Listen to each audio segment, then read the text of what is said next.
Familiar spirits. Before I got out of New Age, I used to have these migraines, flash migraines. Then I got filled with the presence of God. He actually came on me, in me and on me. And I felt like a fluffy football helmet on my head one day. And I felt these things trying to get in. And I'm like, oh my gosh, that used to be the area where the pain would happen. I'd like have these flashes of agonizing pain for a quick moment. And I realized just in a second that these things trying to get at me were spirits. They were trying to hurt me. And this is what I'm calling a familiar spirit, because I was familiar with it and I didn't realize it was an evil and malevolent, it was a mean spirit trying to hurt me. And you might have them too. And that's why I'm telling you, this is in the name of Jesus. You get rid of these things. And what it was is I was starting to watch a lady who is out of Italy, she had a video, was Jesus a magician? And I'm like, okay, this ought to be interesting.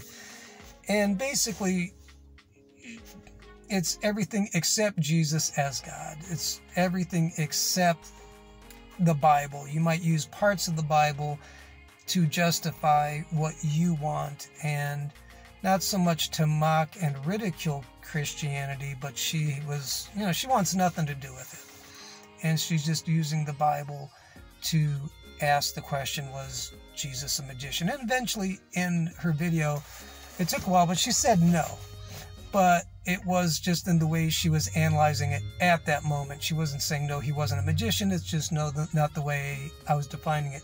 But what was happening to me is that I was starting to get these pains in my head. And I'm like, you guys again? I know who you are. And I'm thinking, okay, what am I letting in? How am I? It's like when you smell something funky on the bottom of your shoe, you've been somewhere, might not have been on purpose, but you got something on you. And this spirit, I'm realizing this lady has got spirits. And she is what I was. I tried to intellectualize all my rationale for Buddhism and shamanism, and really it was just my heart wanted what was not Jesus, and my mind was intellectually given reasons for it. And when I was listening to her, it was like the same thing. You're just arguing your point, like, no Jesus, it's all, shamanism, Wiccan, good, Jesus, not so much not good, but just not Jesus. He's not a son of God. And that's why these things were hitting on me, that I was getting not so much triggered, but I was letting my guard down. And also, it's not so much sin that I'm in, but I think when you come out of something, you do become sensitive to it. Not so much weak, but pay attention to the things you've come out of. Don't go back to them if you're weak. And if you start to feel things like you used to that you don't like after you've gotten free, run away. But no, it'll help you, one, get away, and then also to pray for those who are in it. Because as God delivered me, I pray. I was trying to figure out, how do I pray for this lady? And I'm like, I bind up these spirits and blah, blah. And I'm like, no, that doesn't work. I'm like, okay, God, it is the love of God that draws. It is the goodness of God that turns our hearts. So I'd have to say, God, draw her. God, your goodness, reveal it to her. I don't have to bind stuff up. I don't have to cast junk out of her life. I could simply ask him to get into her life and anyone else's, and do for her what he's done for me. And then for me to be careful, like, how much do I engage this lady in conversation?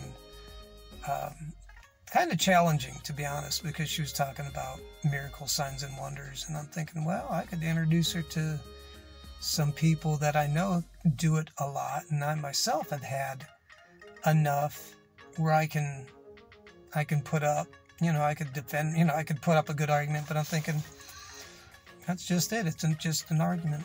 So, no, that doesn't get anywhere. If you can argue someone into something, you can probably argue them out of it. If God gets you into something, nobody can get you out of it. And what I'm talking about, if God can get you into his presence, into his goodness, nothing's going to draw you out. No intellectual conversation and no Wiccan or pagan or Buddhist or any shaman experience is going to trump it and get you out. So I'm learning to be careful myself. It's an ongoing process, and to discern and to be careful not to let in these spirits into my life again. And it's getting easier. It's getting quicker. And if this is the first time you've heard of this, familiar spirits are just that. They're just something familiar where we are allowed to break up with. And then as they leave, you just become, cognizant. You can get it in your head, like what got him in, what gets him out, which is, crazy got him in, Jesus gets him out. Find your way in your life so that you keep them out.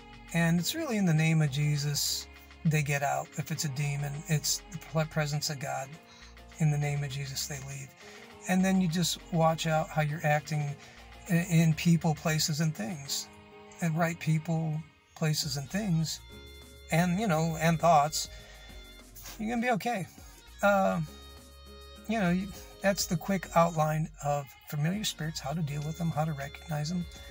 And, it happens, but, it's not all bad. It's just part of our life. The cool thing is, as much as there are familiar spirits that are bad, there are spirits that are good that we can become familiar with, that are not familiar spirits like evil, but just the spirit of God, which is familiar to us and with us in a very loving way, that is happy and beneficial and makes even cold, blustery days okay. Isn't all, live I win, die I win. That's how it is for when you're really with Jesus. Like, it's all good. So with that, got questions, hit me up. Got answers, let me know. We can play nice and we can chat.